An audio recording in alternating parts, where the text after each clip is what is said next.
ऐसा जबरदस्त ज़बूर है जो एक भेड़ और चरवाहे के दरमियान में जो रिलेशनशिप है, जो ताल्लुक है, जो रिश्ता है और जो भेड़ का एक्सपीरियंस है चरवाहे के बारे में, उसको बयान करता है। और जब आप इस पर गौर करते हैं, ध्यान लगाते हैं, तो आपको जो है वो जो भेड़ का जो चरवाहे के बारे में एक्सपीरियंस है, उसमें से आप अपना तजर्बा जो है उसे रिलेट करते हैं और उसे रिलेट करके आप तकवीयत और ताकत पाते हैं, आप अपने ईमान में ताज़ा दम होते हैं। हमने ये कहा था कि इस ज़बूर में बहुत सारी जगहों के नाम हैं, जो जगहें खुदावंद की केयर को जाहिर करती हैं, खुदावंद की हिफाजत को जाहिर करती हैं। जो चरवाहा अपनी भेड़ों की रहनुमाई कर रहा और गल्लाबानी कर रहा है, ये जगहें जो इस ज़बूर में मेंशन्ड हैं, वो जगहें अपनी ज़ात में एक मुकाशफा हैं। और इन 6 आयात में वो 6 जगहें हैं। मिसाल के तौर पे पहली जगह जो है वो है हरी हरी चरागाहें, दूसरी जगह जो है वो है राहत के चश्मे, तीसरी जगह वो सदाकत की राहें हैं, चौथी जगह मौत के साया की वादी है, पांचवी जगह ज़ियाफत का इलाका है, ज़ियाफत का एरिया है, जहां पे खुदावंद ने भेड़ के सामने मेज बिछा दिया है। और ये जगह जो ज़ियाफत की जगह है, ये अनॉइंटिंग की जगह भी है, जहां पे उसने मेज बिछाया है, उसने सर को तेल से मसा कर दिया है। और ये जगह जो है ये विक्ट्री की जगह भी है। और ये इस जगह के साथ अगर आप गौर करें तो विक्ट्री, फतह जो है वो इसके साथ अटैच है, क्योंकि यहां पर आके दुश्मन जो है वो बेबस हो गए हैं और खुदावंद ने किसी सीक्रेट जगह पर जो है मेज नहीं बिछाया, बल्कि ये मेज जो है खुदावंद ने दुश्मनों के रूबरू उसने मेज बिछा दिया है। और फिर आखिरी जगह जो इस ज़बूर में लिखी है वो है कि मैं खुदावंद के घर में हमेशा तक जो है वो सुकूनत करूंगा। और ये 6 जगह मैंने कहा अपनी ज़ात में मुकाशफा हैं, जो बोलती हैं, जो गवाही देती हैं, जो चरवाहे की केयर का एहसास जो है वो हमारे सामने रखती हैं। आज हम इस ज़बूर की तीसरी आयत पर गौर करेंगे।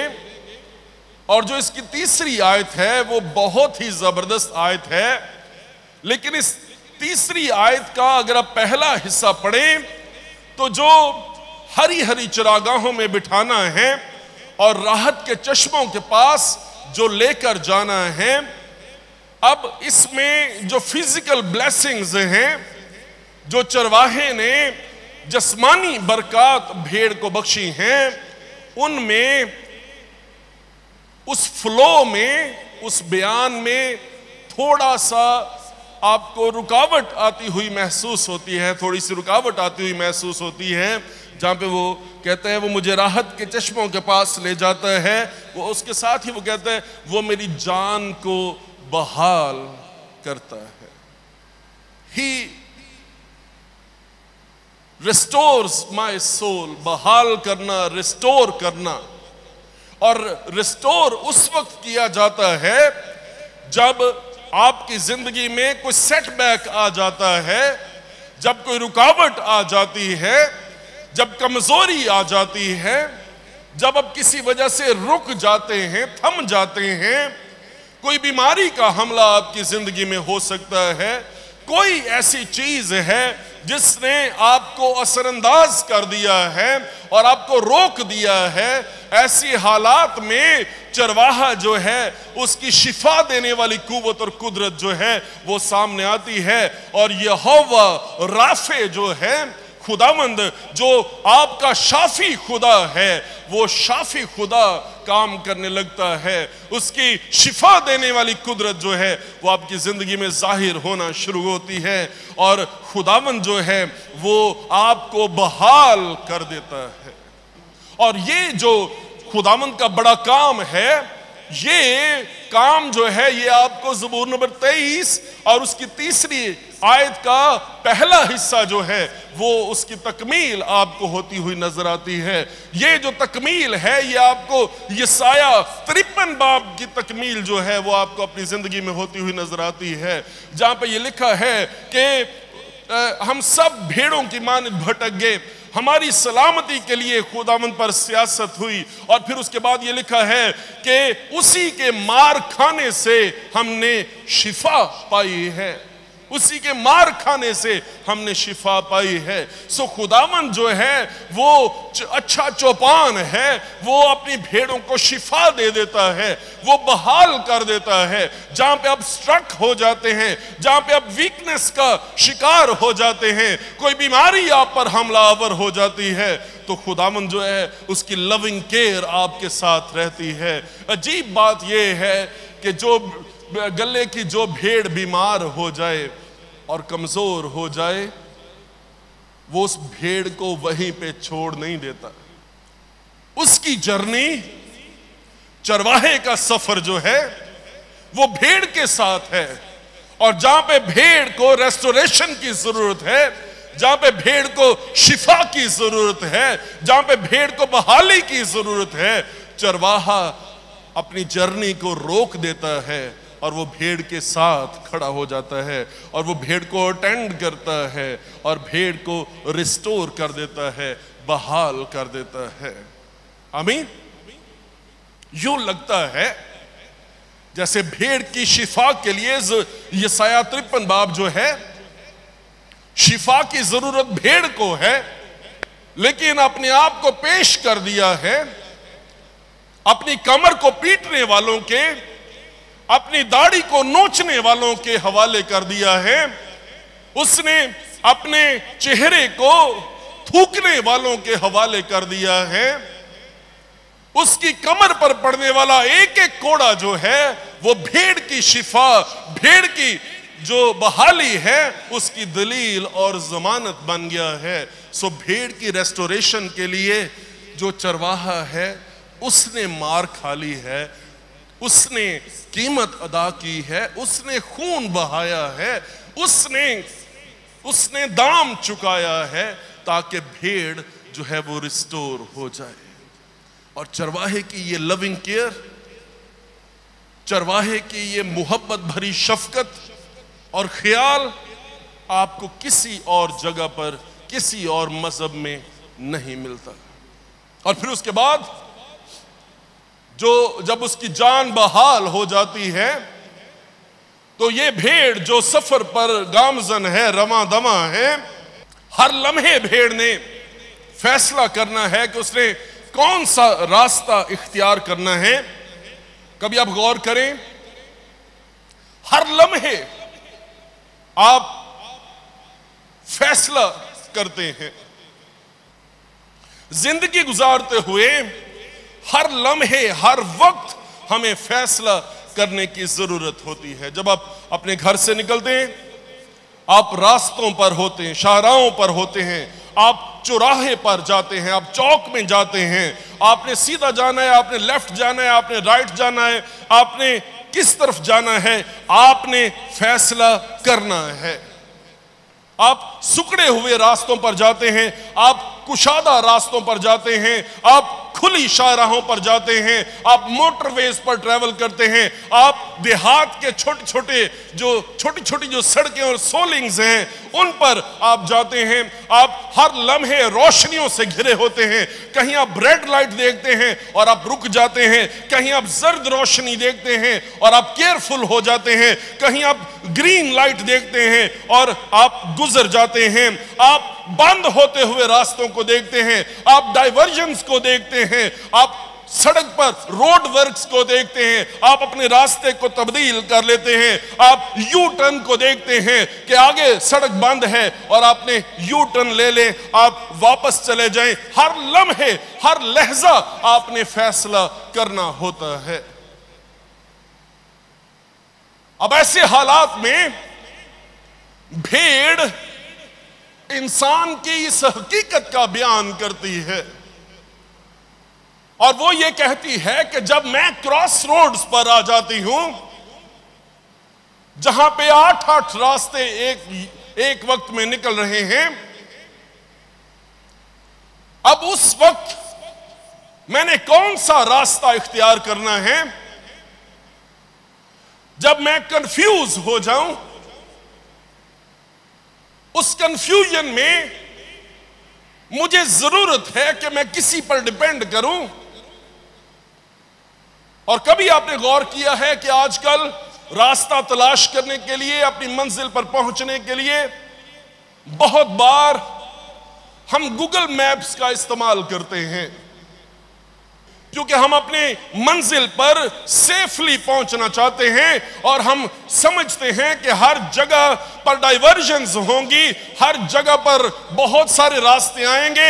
उन सारे रास्तों को छोड़कर मैंने वो रास्ता जो मुझे मंजिल पर ले जाएगा, मैंने उस रास्ते को चुनना है, मैंने उस रास्ते का इंतखाब करना है, उस राह पर मैंने चलना है। और बाइबल मुकद्दस जो है वो भेड़ के पास जो जीपीएस है उसका बयान करती है, भेड़ के पास जो टेक्नोलॉजी है उसका बयान करती है।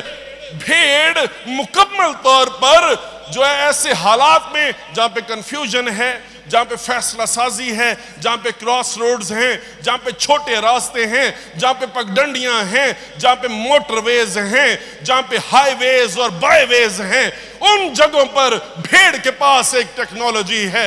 और वो टेक्नोलॉजी जो है वो ये नहीं है कि भेड़ कहती है कि मैं बहुत स्मार्ट हूं, मैं गुजर जाऊंगी, मैं रास्ता निकाल लूंगी। नहीं, भेड़ ये कहती है मुझे अपनी सदाकत पर एतकाद नहीं है, मुझे अपनी डिवाइसेस पर, मुझे अपने फैसलों पर एतकाद नहीं है, लेकिन मैं एक नाम को जानती हूं, वो नाम कभी भटकाता नहीं है, वो नाम हमेशा मुझे अच्छे और ठीक रास्ते पर लेकर जाता है। वो मुझे अपने नाम की, मेरे नाम की सदाकत की वजह से नहीं, मुझे अपने नाम की सदाकत की खातिर वो सदाकत की रास्तबाजी की राहों पर ले चलता है। भेड़ किसी के नाम को रिकमेंड नहीं करती। भेड़ इस सारी दुनिया के नामों में सिर्फ एक नाम का बयान करती है और वो कहती है वो मुझे अपने नाम की खातिर, अपने नाम की खातिर सदाकत की राहों पर ले चलता है। क्योंकि इस भेड़ ने तजर्बे से मालूम कर लिया है कि ऐसा कोई और है नहीं कि उससे मछली मांगे तो वो सांप दे देगा, और उससे अंडा मांगेंगे तो वो बिच्छू दे देगा।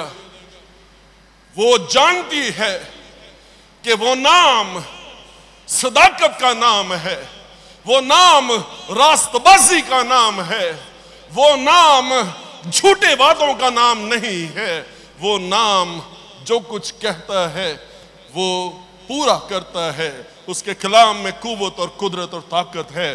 भेड़ ये कहती है कि मैं उस नाम को जानती हूं, जो नाम लोगों को भटकाने के लिए नहीं आया, बल्कि वो नाम है जो ये कहता है कि इब्ने आदम खोए हुओं को ढूंढने और उन्हें निजात देने आया है। हालेलुया। फैसला मैंने और आपने करना है। और बाइबल मुकद्दस ये कहती है फैसला करने में, फैसला साजी में हमारी मदद करती है। देखिए मेरे साथ इस्तिस्ना की किताब, उसका 30वां बाब और उसकी 19वीं और 20वीं आयत, यहां पे लिखा है, मैं आज के दिन आसमान और जमीन को तुम्हारे बरखिलाफ गवाह बनाता हूं कि मैंने जिंदगी और मौत को और बरकत और लानत को तेरे आगे रखा है, बस तू जिंदगी को इख्तियार कर कि तू भी जीता रहे और तेरी औलाद भी। वो कहता है जिंदगी को इख्तियार करना है। वो जो सादिक है, जो अपने नाम की खातिर सदाकत की राहों पर ले चलता है, उसको चुनना है, उसको इख्तियार करना है। और अगर हम उसे इख्तियार करेंगे तो हम जीते रहेंगे। ताकि तू खुदावंद अपने खुदा से मोहब्बत रखे और उसकी बात सुने और उसी से लिपटा रहे, क्योंकि वही तेरी जिंदगी और तेरी उम्र की दराजी है, ताकि तू उस मुल्क में बसा रहे जिसको तेरे बाप दादा अब्राहम और इसहाक और याकूब को देने की कसम खुदावंद ने उनसे खाई थी। 3 बातें, उसकी बात सुने, उससे लिपटा रहे और उससे मोहब्बत रखे।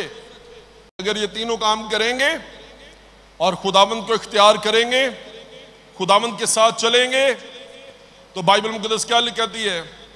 खुदावंद को चुनेंगे तो हम और हमारी औलाद हम जिंदा रहेंगे।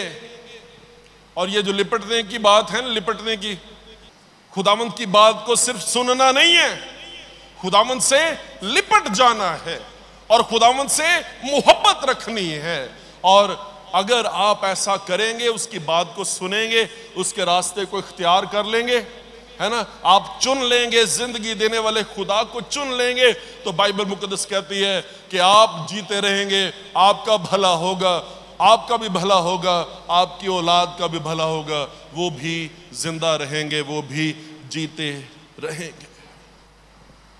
उस पर एतमाद कर। वो कहता है मैंने तेरे सामने रख दिया है, और गवाह क्या? वो कहता है मैंने गवाह बनाया है आसमान और जमीन को, है ना। वो कहता है जिंदगी और मौत को, बरकत और लानत को मैंने तेरे आगे रखा है। और लेकिन वो कहता है कि मैं चाहता हूं कि तू जिंदगी को इख्तियार करे, तू जिंदगी को इख्तियार करे, तू फैसला कर ले कि खुदावंद मैं किसी लायक नहीं हूं, मैं किसी काबिल नहीं हूं, लेकिन खुदावंद मुझे तेरे नाम पर एतमाद है, मुझे तेरे नाम पर एतमाद है। मेरी जिंदगी के हर लम्हे में, हर रोज, हर सेकंड में, मेरे फैसला साजी में खुदावंद तू मेरी रहनुमाई करेगा, तू मेरे आगे चलेगा, तू मुझे अपने नाम की खातिर सदाकत की राहों पर ले चलेगा। खुदा तूने मेरी ख्वाबगाह की और मेरे रास्ते की छानबीन की है। खुदा मुझे अपने ऊपर एतमाद नहीं है, लेकिन मेरा एतमाद तेरे ऊपर है। खुदा तू मुझे बचाएगा, तू मेरे साथ रहेगा।